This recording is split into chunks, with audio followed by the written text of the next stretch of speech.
Este día nos encontramos acá para dar inicio a una capacitación sobre lo que es la fiebre del dengue. Vamos a hablar un poco de las generalidades, vamos a hablar de su manejo, vamos a hablar de la clasificación y vamos a lograr sacar muchas dudas que ustedes tienen para dar una buena atención. Esta es una iniciativa que se ha tomado desde el Ministerio de Salud de El Salvador junto con el Instituto Nacional de Salud. Me presento, soy el doctor Roberto Antonio Martínez Márquez, soy médico pediatra, emergencia, Hospital Nacional San Camil. Aquí a mi derecha tenemos a la doctora Jacqueline Maite Ortiz, médico infectóloga del Ministerio de Salud, que labora en el Hospital Nacional San Rafael y el Hospital Nacional San Camil. Y la doctora Andira Frenes Blanco, médico residente de tercer año en pediatría. Entonces, esta capacitación la vamos a dividir en 4 videos. El primer video que vamos a ustedes pueden estar va a ser prácticamente de generalidades del dengue. Un segundo video, el cual va a ser cuál va a ser la mejor clasificación para el dengue. Un tercer video que vamos a hablar y abordar cuál es el tratamiento adecuado del dengue desde que ustedes lo reciben en el primer nivel de atención y hasta el momento que se recibe. Vamos a hacer un video en el cual vamos a discutir varios casos que se dieron prácticamente en la última epidemia para poder hacer un mejor manejo del caso. Doctora. Bueno, para iniciar con la ponencia sobre el manejo y el diagnóstico oportuno de dengue, vamos a hablar un poco sobre el contenido, vamos a tocar los temas de la epidemiología, la historia, todo lo que implica el vector Aedes, la virología, su fisiopatología, la clasificación y su diagnóstico. Como parte de la epidemiología mundial, tenemos que hasta la fecha, hasta la última semana epidemiológica registrada a nivel de la OPS, tenemos un total de casos sospechosos de dengue en la región de las Américas de 2.727.191 casos. De estos, 1.056.753 han sido confirmados por pruebas de laboratorio. Tenemos también el resultado total de muertes de 1.089 y total de dengue graves evidenciados en base a sus diagnósticos de 3.435. Hablando un poco sobre la epidemiología región de las Américas, podemos observar el siguiente gráfico, que es el total de casos sospechosos de dengue hasta la semana epidemiológica número 17, comparándola con todos los casos que se diagnosticaron en el año de 2024 y el promedio de los últimos 5 años de las Américas. Podemos observar el total de los casos reportados, así como también las semanas epidemiológicas. Comparándola el año anterior, 2024, hasta la fecha, podemos evidenciar que ha habido una disminución de casi el 70% de estos casos. Sin embargo, como podemos observar en la gráfica, se observa siempre que hay una tendencia al alza de estos casos. Y es por esto la importancia del diagnóstico oportuno para no esperar llegar hasta el nivel máximo del total de casos reportados, como fue en el año 2024. Tenemos también la epidemiología en El Salvador del año 2024, siempre según los casos confirmados y registrados, con un total de casos de 8.552, de los cuales estuvieron confirmados por pruebas de laboratorio 764. Hubo un total de casos por cada 100.000 habitantes de 134, 29 casos graves y un total de muertes de 9. También podemos evidenciar que en nuestro país tenemos circulando los 4 serotipos de dengue. Tanto como en Brasil, en El Salvador y Panamá, tenemos la presencia de los 4 serotipos. Sí podemos evidenciar inicialmente el serotipo 2 y 3, que son los que están asociados a los casos graves, siempre han estado circulando en nuestro país. Es ahora también los datos epidemiológicos del presente año 2025. Hasta el momento tenemos un total de 1.500, de los cuales han sido confirmados por pruebas de laboratorio un número de 55 y 23 casos por cada 100.000 habitantes. Hasta el momento, 0 casos graves y 0 muertes. Podemos evidenciar también el grupo etario que predomina en todos estos casos confirmados. En la gráfica de barras están las edades de 0 a 9 años y de 10 a 15 años, siendo la población más afectada. Y en cuanto a los serotipos circulantes, el que más se encuentra en este momento es el serotipo 3. Acá podemos evidenciar también la presencia de los 4 serotipos que ya les mencionaba previamente que están presentes en nuestro país, según la última actualización de la OPS. Como un poco de historia en nuestro país sobre el dengue, tenemos que en 1965 se dio la certificación internacional libre de Aedes aegypti, pero en 1978 a 1979 hubo una reinfestación a nivel nacional. En estos años, los serotipos que predominaban eran el 1 y el 2, pero en 1995 fue cuando se dieron los primeros casos de dengue hemorrágico y había la circulación del serotipo 3, el cual está asociado a los casos con mayor gravedad. En el año del 2000, que fue una de las epidemias más grandes que hubo en el país, estaba la circulación del serotipo número 2, pero fue cuando hubo mayor número de fallecidos. En el año 2022 fue también otra de las epidemias más grandes en nuestro país, en el cual circulaban los 4 serotipos. Hablando un poco sobre el vector, sabemos que ese va a tener 4 fases. Va a estar la fase cuando se encuentran en forma de huevos, larva, pupa y el adulto. En la fase de los huevos, cabe recalcar que estos se van a encontrar en un entorno acuoso. Estos se van a producir en el proceso de incubación. Ese nos puede durar unos cuantos días o incluso hasta meses. Es importante tomar en cuenta que estos se van a proliferar en un ambiente limpio, no en un ambiente contaminado como nosotros muchas veces hemos pensado. Luego de esto va a pasar al estadio a cuando se forma una larva, las cuales también van a vivir en este ambiente limpio, en el agua, y se van a convertir en crisálidas en tan solo un periodo de 5 días. Eso puede durar entre 7 a 14 días. Luego de esto, estas crisálidas van a permanecer en este mismo ambiente y se van a demorar entre 2 a 3 días para convertirse en los mosquitos adultos, los cuales van a tener su capacidad para volar ya como un mosquito adulto, y el mosquito hembra va a ser quien va a depositar sus huevos en cualquier receptáculo que contenga agua. Todo esto es importante conocerlo porque es importante reconocer que quien nos va a transmitir el virus del dengue va a ser el mosquito hembra, no el macho. ¿Por qué? Porque el mosquito hembra es aquel que para sobrevivir debe alimentarse de sangre, a diferencia del mosquito macho. También es importante algunos datos sobre este vector, la dispersión que puede llegar a 500 metros o incluso hasta 1 a 2 kilómetros, que es todo el área en el cual él puede volar a una altitud de 1500 metros, las temperaturas mayores a 16.9 grados centígrados o incluso dependiendo si es el Aedes aegypti o el Aedes albopictus, que es aquel que la temperatura usual en la que él permanece es a 26 grados centígrados. También la sobrevida va entre 15 a 30 días y la alimentación se da cada 3 días. En la imagen podemos observar algunas de las características de este mosquito. Es oscuro con pintas blancas, es diurno, silencioso y urbano, se puede desplazar a distancias cortas. Los criaderos en los cuales mayormente van a estar en los recipientes artificiales ubicados en las viviendas o incluso cerca de ellas. Y es acá donde es importante fomentar toda la limpieza de estos sitios para evitar que se sigan reproduciendo. Acá está un poco sobre el ciclo del virus del dengue urbano en humanos y mosquitos, que esto puede ser la infección por mosquitos o la incubación extrínseca. Todo esto está relacionado porque el virus se va a transmitir. Podemos observar la infección, podemos observar un ser humano que está infectado.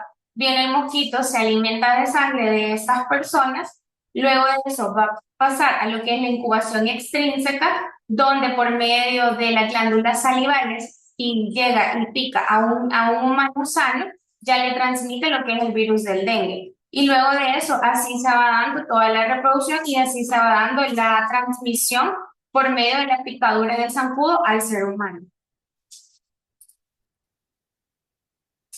Cuando hablamos del virus del dengue, decimos que la palabra proviene del suajili, que es africano, que significa Kadadinga Pepo, que eso es provocado por malos espíritus, o lo que nosotros conocemos aquí en Centroamérica, que es la fiebre quebranta huesos.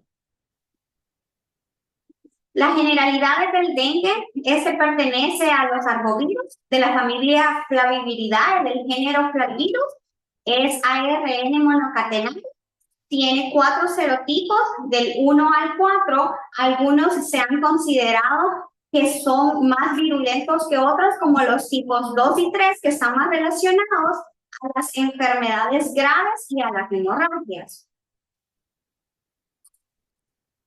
Cuando hablamos de la conformación del virus, hablamos de que es un virus envuelto, que tiene 3 proteínas estructurales, que son la cápside, la membrana y la envoltura, que son las que le van a ayudar a fusión con las células. Tiene 7 proteínas no estructurales que van de la NS1 hasta la NS5, que estas se van a encargar de la replicación viral y también de ayudar a la formación de los anticuerpos. Cuando hablamos de la fisiopatología, hablamos de que el vector va a llegar y pica al humano. El virus, la partícula viral va a empujar por medio de las células y esas van a llegar al ganglio linfático, en donde esas las van a distribuir hacia el vaso y hacia otros tejidos y ahí va a generar la infección. También puede ocurrir otra vía, que es a nivel del endotelio vascular, donde se puede formar el aumento de las citoquinas y puede aumentar la replicación viral y irse hacia la sangre y hacia el resto de los tejidos. Cuando hablamos de la fisiopatología, también es importante mencionar que la mayoría de las personas que se infectan son asintomáticas. Esto no quiere decir que la persona no pueda transmitir el virus, sino que la persona sí es la que va a producir el virus. Llega el mosquito y la pica y la mayoría de estos son los que van a transmitir el virus. Cuando hablamos de la fisiopatología, es importante hablar de que existen 4 factores principales que pueden agravar la infección. Entre ellos está la edad. Se dice que a mayor edad las primoinfecciones pueden ser más severas. Cuando hablamos de infecciones, de reinfecciones en los pacientes más pequeños, esos son los que van a ser más graves, las reinfecciones. También existen otros factores, como los factores propios del virus, como la virulencia, la formación de los anticuerpos, la carga viral, que va a depender de cada uno de los serotipos que pueden formar anticuerpos. Por ejemplo, en una infección primaria se forman anticuerpos. Si el paciente tiene una infección posterior, que es la reinfección por otro serotipo, la infección se puede ver mucho más grave porque el paciente ya tiene anticuerpos formados para uno de los serotipos. Entonces lo que hace es aumentar las citoquinas, aumenta la virulencia de los virus, valga la redundancia, y se forma la gravedad del virus. También existen factores genéticos o de la etnia que pueden ser como protectores. Por ejemplo, los pacientes que son de origen africano, eso se dice que tienen ciertos genes que le pueden brindar protección contra el virus. También existen factores inmunológicos que también van a estar asociados a la gravedad de la infección. Cuando hablamos de la gravedad de la infección, existe un estudio que se realizó como en el 2006-2007, que se denominaba estudio Benko. Trataba de identificar qué factores podían agravar la enfermedad. Entre ellos, el primero que se identificó fue la extravasación del plasma, que este es el primer signo de gravedad de la enfermedad. En segundo lugar, existían las hemorragias, las principales que eran las digestivas y las respiratorias, que estas también podían agravar el cuadro de dengue que ya tenía el paciente, y la afección al órgano, que podía ser tanto hígado, encéfalo, miocardio, podría ser riñón, cualquiera de estos van a ser un signo de gravedad de la infección. Cuando hablamos de por qué también se puede producir la gravedad del dengue, por qué se pueden producir las hemorragias en el dengue, es importante hablar de lo que está pasando dentro del endotelio vascular. Como pueden observar en la figura, en el endotelio, en la luz del endotelio, viaja el monocito que está infectado por el virus. Lo que hace es crear factor de necrosis tumoral. Este factor de necrosis tumoral llega a la célula y produce una apoptosis de las células dendríticas. Lo que pasa aquí, cuando produce la apoptosis, se puede observar que hay una liberación de los glóbulos rojos, entonces esto va a producir unas hemorragias que nosotros lo vamos a traducir en la clínica, que ustedes pueden observar que hay pacientes que van a tener petequias, pueden tener hematomas, entonces esto se traduce, lo que está pasando dentro del endotelio se va a traducir en la clínica como las petequias, los hematomas o los sangrados que se pueden observar a nivel de los otros órganos. También existen otras células como los macrófagos y los linfocitos o los mastocitos, que esos también están infectados y pueden hacer la liberación de las citoquinas, que lo que hacen es aumentar el proceso de lisis a nivel del endotelio vascular, que se pueda distribuir a nivel de todos los tejidos y de la sangre, y puede agravar los cuadros.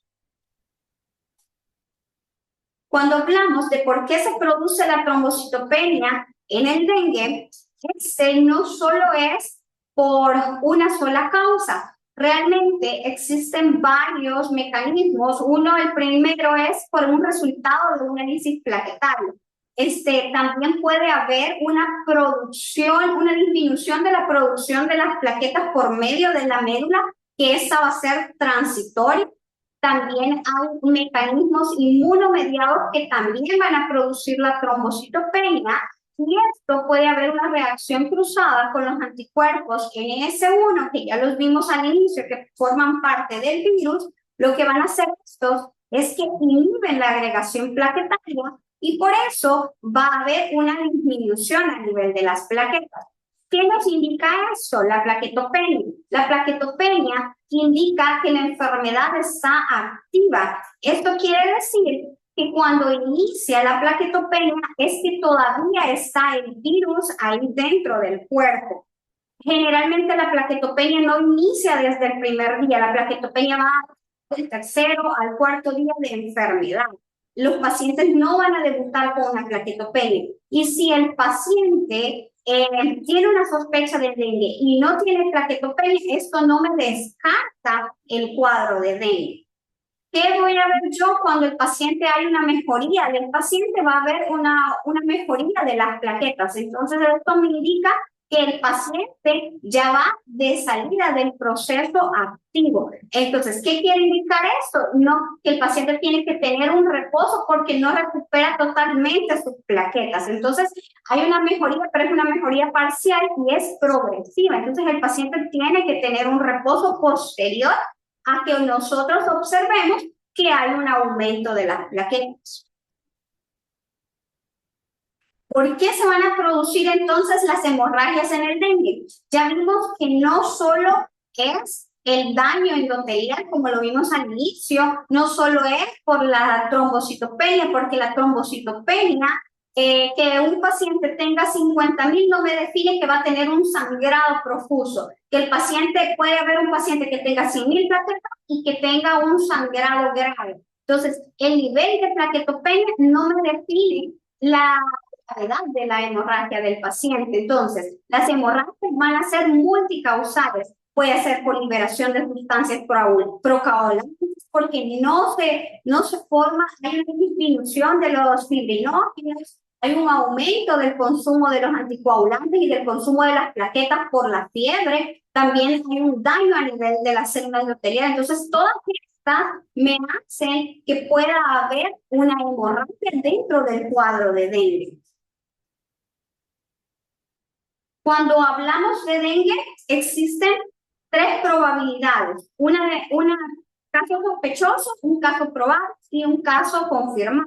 ¿Cuándo vamos a hablar de un paciente sospechoso? Es una persona que vive o ha viajado en los últimos 14 días a una zona con transmisión de dengue, presenta fiebre, alrededor de 2 a 7 días de evolución y 2 o más de las siguientes manifestaciones, que son náuseas, vómitos, exantema, cefalea o dolor retroorbitario, mialgias, artralgias, petecias o pruebas de torniquete positivo, leucopenia con o sin cualquiera de los signos de gravedad. También, otra de las definiciones de caso sospechoso que hay que tener en consideración es que todo niño que reside o ha viajado en los últimos 14 días a una zona de transmisión de dengue que presenta un cuadro febril agudo, por lo general, con una evolución de 2 a 7 días, sin un foco aparente, puede ser dentro del caso sospechoso de dengue. Un caso probado es un caso sospechoso y además tiene una prueba serológica positiva, como la detección de las IgM en una sola toma, en la fase aguda o en la fase convaleciente, o tiene un nexo epidemiológico referido con un caso confirmado. Caso confirmado va a ser todo caso sospechoso de dengue que además tiene una prueba positiva, que es una PCR o una proteína viral NS1 mediante ELISA, o la demostración de la presencia del virus por el aislamiento viral. Aumento de 4 veces en el valor de los títulos de anticuerpos específicos para dengue, recogida con un mínimo de 2 semanas de separación. En los pacientes fallecidos que tengan una detección molecular que se refiere a la PCR a partir de un tejido de autopsia o mediante un estudio histopatológico e inmunohistoquímica. Cuando hablamos de la serología, es necesario mencionar que con una sola toma de serología no nos hace el diagnóstico, sino que solo nos lo convierte en un caso probable de dengue. Nosotros necesitamos 2 tomas con mínimo de separación de 2 semanas para nosotros poder decir si es o no es confirmado. Y tiene que haber un aumento entre la de la fase 1 con la de la fase de convalescencia para poder decir que es un caso confirmado. Bueno, quizás entre las generalidades, las cosas más importantes que queremos dejarles son 4 cosas. Uno, tenemos que hablar de lo que es los factores ambientales. Quizás después hablar ¿cómo se llama? El vector, que es el ADN y cosas más importantes. El virus y por último el resto. Entre los factores ambientales, nosotros recordamos que la época que quizás más vamos a tener aumentos de fiebre por dengue son estos en los que hay lluvia, ¿verdad? Porque el vector, ellos se nacen o se multiplican en agua estancada, pero agua limpia, no es como otros tipos de Aedes que son en aguas sucias. Por eso en esta época del año es cuando nosotros vamos a ver, ahorita que empezaron las lluvias, vamos nosotros a notar que van a haber un aumento de casos. Eso tiene que ver con los factores ambientales y vectores. Y lo otro es la importancia de que cuando nosotros llenamos o notificamos esos casos, ¿por qué tenemos que decir en qué escuela o en qué centro escolar, ya viendo las edades de los niños que más están afectando? Porque como es el vector, él pica o prácticamente anda volando y puede afectar más que todo en horario diurno, que es la época en la que los niños en esa época están en la escuela, ¿verdad? Por eso es muy importante, porque el barrido epidemiológico se debe hacer también desde la escuela, no desde la casa. El factor viral, sabemos de que el virus se va a replicar más en el humano. Entonces, si nosotros tenemos un niño, un adulto, o una persona que tiene sospecha de fiebre por dengue, si lo sigue picando el zancudo, ese zancudo que lo está picando él puede ir a picar a otras personas, ahí transmitiendo un poco más la enfermedad. Y con el lugar, recordar, ¿verdad?, que quizás los niños menores de 1 año son los que más problemas pueden tener, las personas adultas son los que van a tener quizás también un poquito más de problemas, y las personas que han tenido previamente la enfermedad, porque podemos llegar a padecer esa enfermedad 4 veces en la vida, ¿verdad?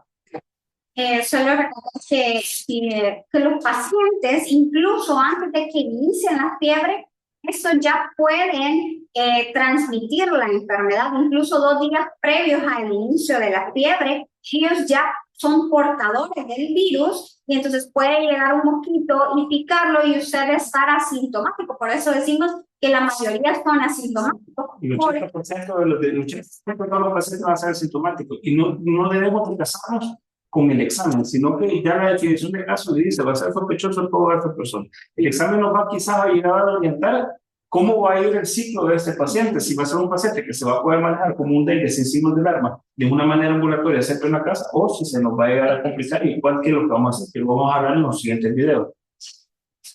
Doctora, ¿algo que quiera agregar? Solamente.